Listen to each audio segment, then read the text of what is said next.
So, Kaworu Nagisa, Tabris, the Angel of Free Will, the Final Messenger, the Last Angel. Kaworu is interesting because he only appeared in one episode of Evangelion, but he made a huge impression. He's one of the most popular characters.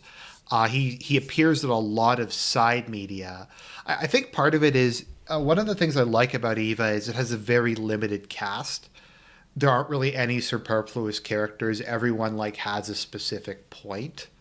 They don't just throw a bunch of side stuff on, which again is one of my issues I have with the rebuild is they just add in a bunch of extra characters, but we aren't here to talk about that. My point being, when he showed up, he just made a really big impression, particularly since Asuka was out of the loop. Rei was basically out of the loop at that point. Ritsuko was kind of out of the loop. Most of the characters had either kind of had a breakdown or just weren't getting screen time anymore. So when he showed up, he made a really big impression, not only on us as the audience, but on Shinji, who's kind of, to a certain extent, the avatar of the audience. I think the other reason his episode is such a big deal is that it's one of the episodes that has, probably other than episode 21, which is the birth of Nerve, the most like lore and plot related stuff. Like, we find out the most about Sele, we find out the most about the Angel's motivations. Like, all kinds of stuff is kind of revealed in episode 24. And it's also the last kind of normal canon episode, because after that, that leads into End to Evangelion and 25 and 26. So you kind of have a divergent ending, and it's kind of the end of the original canon before we get into the divergent ending. So this is something I've done multiple videos about. I did a previous character profile. I did Who Are Rei and Kaworu. I did the big episode 24 plot hole. And at the end of this, I think I'm going to have to invoke Sam's Law, which is named after a good friend of mine, which is don't create elaborate in-universe explanations for things that can be attributed to the writing process. Or that's the nice way of saying it. The mean way of saying it is don't create elaborate in-universe explanations for things that are obviously the creators screwing up. Now, to be fair, in a lot of cases, Star Wars being a very good example, it's not necessarily a lack of talent or incompetence or whatever. That stuff came out later, contradicted stuff that came out earlier. Fiction just evolves. You don't always know exactly what's going to happen when you start out writing a story. And if you're doing a sequel or something, it can be very hard to keep everything straight, especially if you're going back and retroactively editing something to try to make it compatible with something else later. It can just kind of get into be a bit of a mess. And that's forgivable. The thing with Sam's Law, though, is you have to at some point just take a step back and go, okay, like we're not going to like have time travel or like divine intervention or like all this other just random stuff. They just screwed up, or it was just a retcon, or it was a writing decision. But it's not like there's not something to uncover. There's not some big thing to figure out. Like, a really good example of this is in Game of Thrones season 7, where you had the Sansa Arya, like, are they trying to kill each other? Was it a big like con on Littlefinger? Like, it's not very obvious, and no one really got it. And people tried to come up with like these big elaborate explanations, and it's just like, no, the writers just screwed up. They just didn't do a very good job. Same thing with like Bran secretly being evil, like. They just screwed up. There's not like, it's not something cool. It's not like a 4D chess plan. They just screwed it up. So why do I bring this up with regards to Kaworu? I've spent a lot of time trying to figure out what this dude's deal is. Why the director's cut completely changed the story. Why End to Evangelion kind of changed the story, and why the rebuilds kind of changed the story. And I think I'm just going to invoke Sam's Law here. But for the director's cut, they didn't really think it through, or they wanted to do like some retcons to set up some plot points for End to Evangelion. So they inserted it. I don't know exactly when the director's cut scenes were made, if they were made for Death and Rebirth or they were part of the original episodes and edited out. Because it would make more sense to me if they were made later. I did a brief search and I couldn't really find it. How the director's cut worked is they had some extra scenes they put into Death and Rebirth, which is a crummy-ass clip show. And then for the director's cut, they re-edited the clips in to the episodes and they re-recorded the audio and they cleaned up the visual a bunch. So I think the best way of viewing Kaworu is, unlike I think Shinji or Asuka, who are fairly similar in the different, at least we aren't going to get into the rebuild, but Shinji's kind of similar, I think, at least in my opinion, in the manga, in the anime, in the movies. Like, I think you can kind of count him as one character in slightly different versions of one character. I think when we get into Kaworu, we have to just consider the different iterations of him.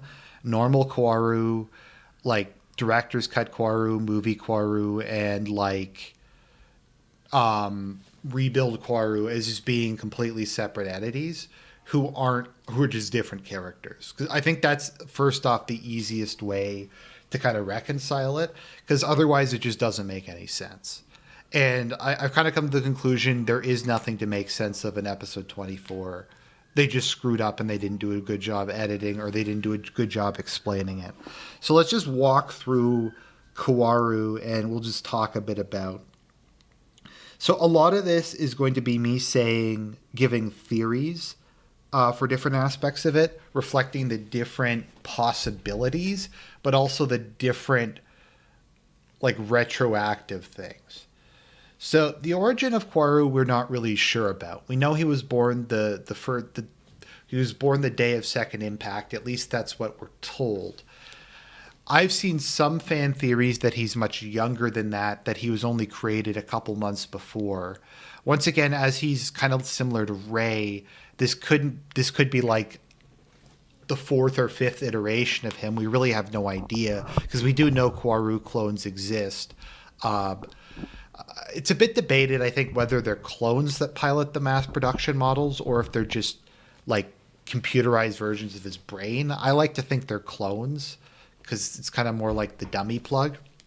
So it could be another version of him.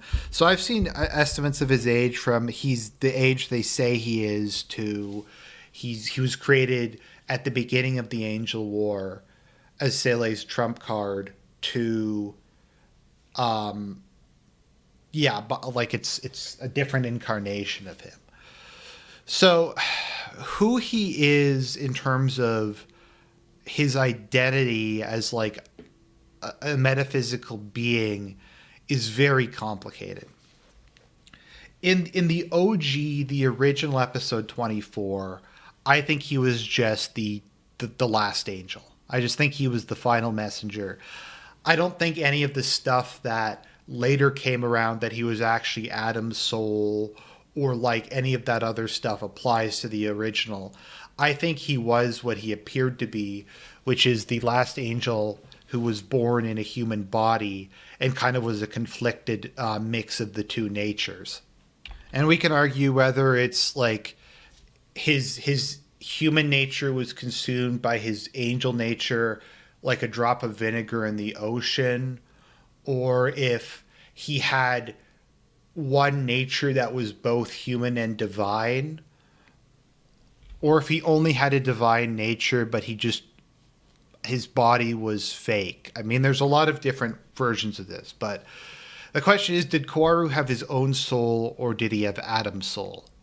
Or did he have some kind of combination of both, where he had a human soul and an angelic soul? We don't really know. I think in the original, he had either an angelic soul that was the Kaworu soul, or a kind of human-angel combination soul, because he definitely is different from the other angels, but he is a full angel.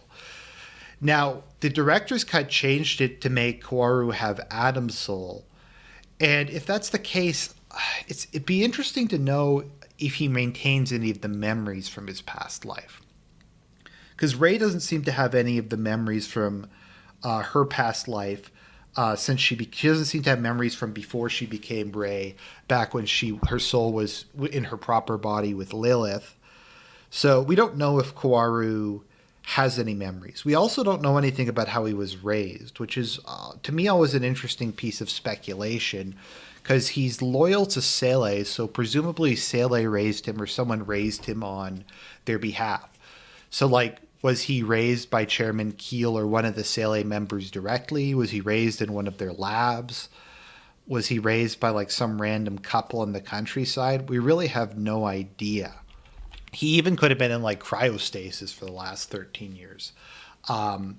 We have no idea, but it's a very interesting question, and it's, like, one of the things I'd be most interested in finding out about, of just stuff we have no idea about. So that brings us to his relationship with Shinji. Now, it's this meme that's been around since it first aired, that Kaworu is gay and that he was in love with Shinji. Now, it's interesting because, and I get I was very young at the time. I watched this show when I was like 12, and I didn't get that Asuka was in love with Shinji. I just thought she was a psycho. But I never got a romantic vibe between him and Shinji. Kaworu is just really weird. It's like how I never got a romantic vibe between Shinji and Rei. Like, Shinji, I guess, was kind of physically attracted to her because she's hot, but she's just really weird and alien. And once again, Kaworu is just a really weird and alien person. I don't know if he even is capable of feeling sexual desires for another person. I know traditionally, theologically, angels are asexual. So Kaworu could in my view, is probably asexual. There's a lot of different types of love, and this was something that they said within the director's commentary of End to Evangelion, the English version. There's a lot of different types of love, only one of which is sexual. So if Kaworu actually had affection for Shinji, I don't think there's any reason why it would have to be like homosexual physical love, and it's not something platonic, or it's not something like friendly or something like that. I don't think there's any real indication that that's necessarily the case. Now, people say, well, Argent, what about the manga and what about the rebuild? Once again, I think we have to count these as just being different people. Now, the question is, were his feelings for Shinji real? And there's an interesting theory about this. So at a base level, there's the idea that, yes, his feelings for Shinji were real. Either Sele had kind of imprinted these feelings onto him as like part of their 4D chess plan that we'll get to in a minute, because their 4D chess plan is a 4D chess plan. Or he just kind of developed an affection of Shinji from like reading his profile and watching the battles, and kind of coming to an appreciation of Shinji as a result of like who he is and what he did and that kind of thing. Kind of like we as the viewer maybe did. So, I mean, that's possible. It's possible that Sele kind of imprinted it in him, or it's also possible that he kind of recognizes Shinji as the Messiah and as kind of the person who's destined to save humanity. I think there's also, maybe you could argue, an aspect of Kaworu where he regrets not being able to choose to live as a human. And to a certain extent, he is kind of jealous or proud of Shinji for being able to live that life. But does Kaworu love Shinji? It's an interesting question. The alternative to him either kind of having programmed or real affection is that as the angel of free will, the way that he destroys his targets is through the exercise of free will. So under this one, it was an act, and Shinji is the Messiah. He is the last active pilot by the time we get to episode 24. So the fact that his betrayal leaves Shinji in a catatonic state and does basically more damage to him than the other angels combined kind of shows maybe that's his modus operandi. Maybe the whole thing was to get close to Shinji, to build this rapport between them, and then to betray him and utterly destroy him mentally. Once again, this could be either just his nature as an angel, or this could be part of Seilei's plan to render Shinji either incapable of militarily fighting them or to put him to a position where he would be willing to accept instrumentality.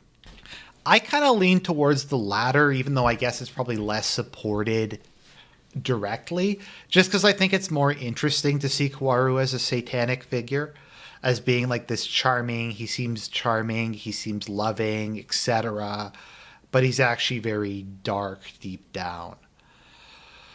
So there's that. Now there's the question of what was his purpose. Why did Seilei create him? He was their trump card. Now they tell him in the director's cut that they believe that the angels are the true inheritors of the earth, and that humanity is corrupt and needs to be destroyed, and that they created him to be the final messenger to end humanity. Now, this doesn't make any sense given what their previous goals were and how they funded the development of the Evangelion program, specifically to destroy the angels. But maybe that's like what he...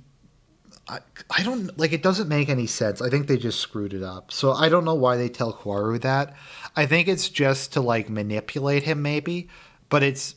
Like, do they think he's stupid or something? It's like, Kaworu, we wanted the angels to win this whole time. That's why we gave Nervin all this money and technology to build these, like, super advanced robots to kill the other angels.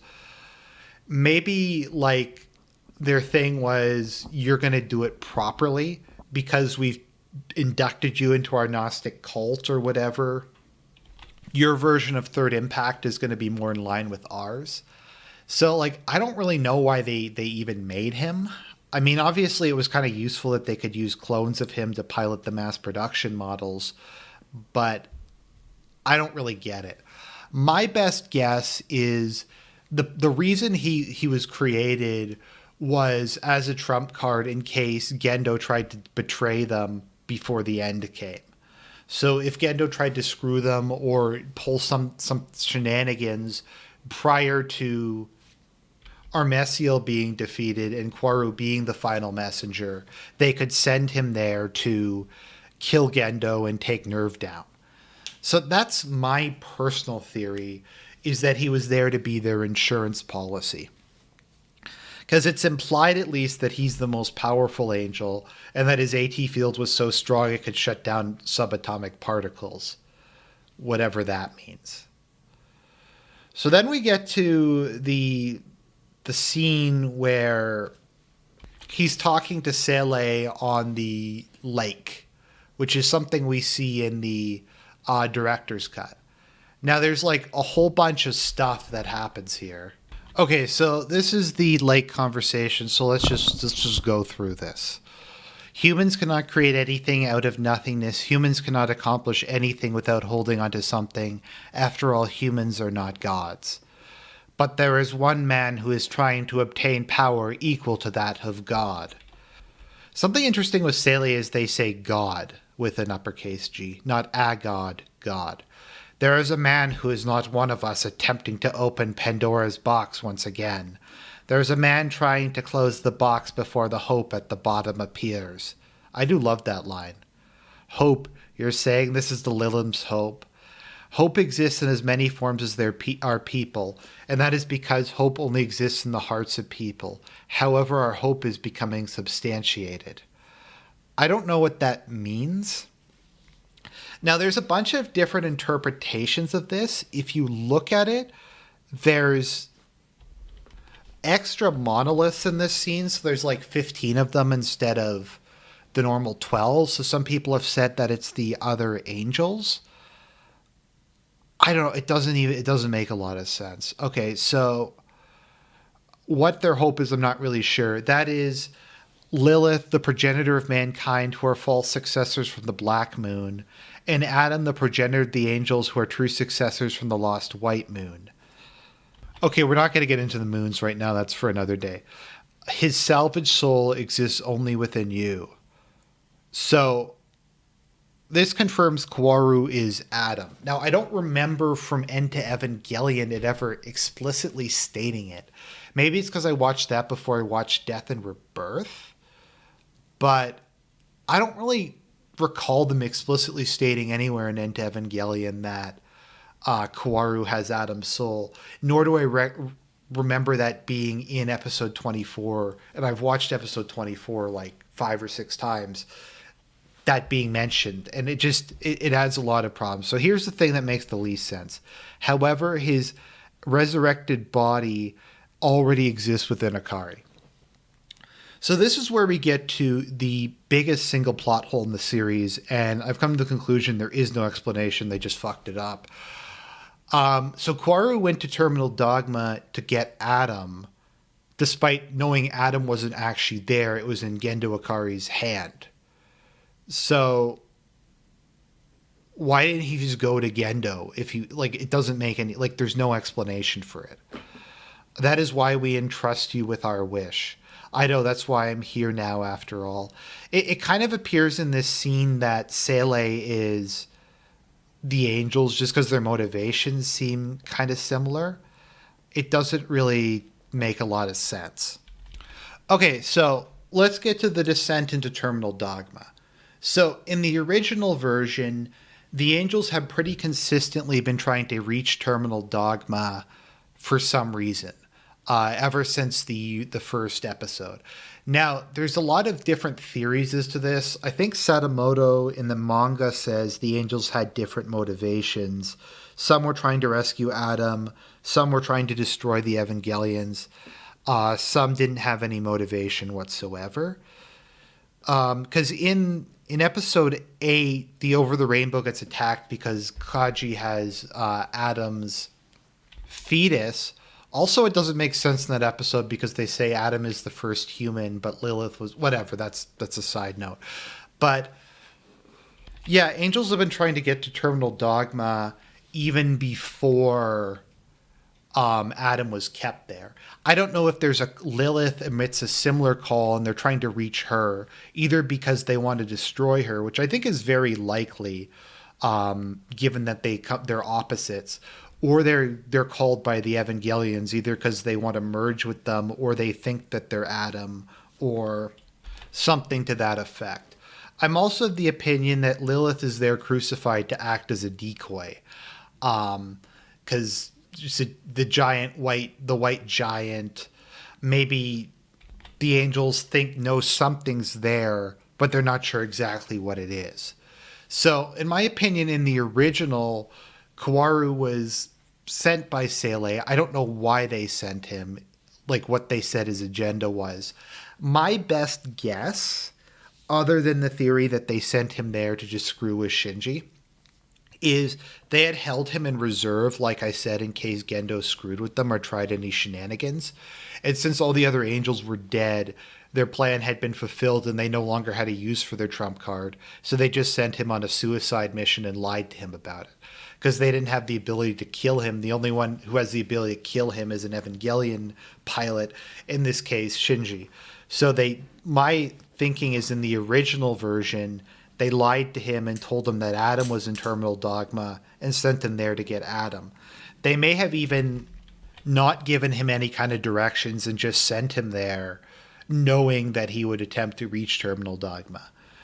So he starts heading down there and like the big awesome epic fight with Shinji happens. And then he reaches Terminal Dogma. And then we get into like one of the most bizarre moments in the entire franchise. He looks it up and he goes, "This is not Adam. This is Lilith. Now I understand." Well, I'm glad somebody understands. So initially what this appears to be is he was legitimately confused. He legitimately thought Adam was there and he was surprised that Adam wasn't there. And the "now I understand" could refer to a number of things. It could be him going, "Oh yeah, Sele screwed me. Sele sent me here knowing Adam wasn't here on a suicide mission." So it could mean that. It could mean a number of other things. There's also the thinking that as the Angel of Free Will, Kaworu hadn't decided yet whether or not he was going to destroy the world. because we do see some conflict, because he more or less states that Ode to Joy in music in general is such an achievement it almost kind of justifies humanity's existence. And I think there is an aspect to him that's very subtle that would probably, if he had the choice, could be fully human. Maybe that's kind of the tragic aspect of him, is he is the angel of free will and he does possess free will, but the call to return to Adam is just too powerful.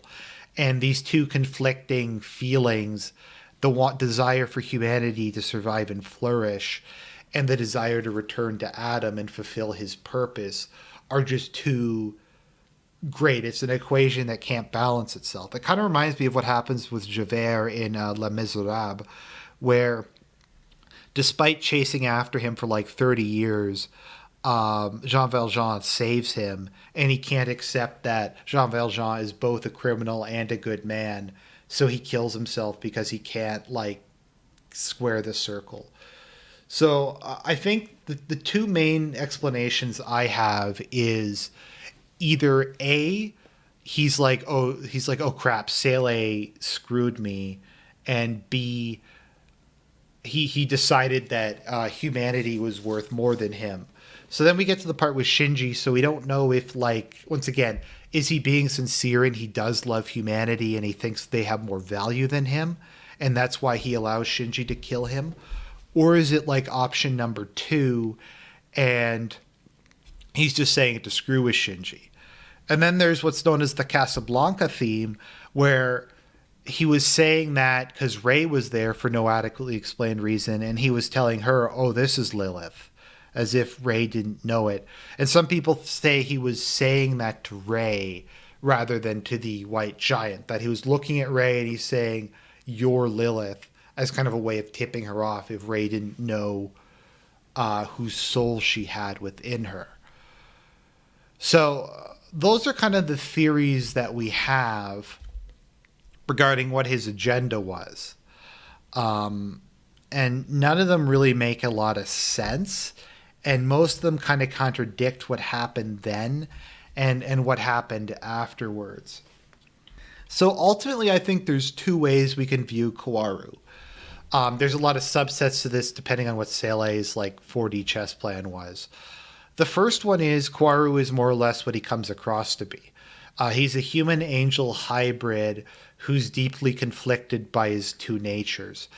And having grown up among humans and spent time among humans, he's more connected to them and he kind of has more affection for them than his own kind, who he's probably not spent any time around or it doesn't really know much about. And that ultimately, unable to reconcile his two natures or unwilling to or unable to resist the call that tells him to return to Adam, he opts to take the option number 3 and allow himself to be killed by Shinji. I mean, once again, it's an open question whether or not he could have beaten Shinji if he had have actually fought him. Like if his AT field was powerful enough or if Unit 1's just too strong. We don't really know, and there's no way for us to ever know. The other option is that Kaworu is a kind of satanic figure, and his entire purpose was to destroy Shinji, either because he's the Messiah or some other way. We don't really know if the angels had a win condition after they all got wiped out, if instrumentality was ultimately what they wanted as well.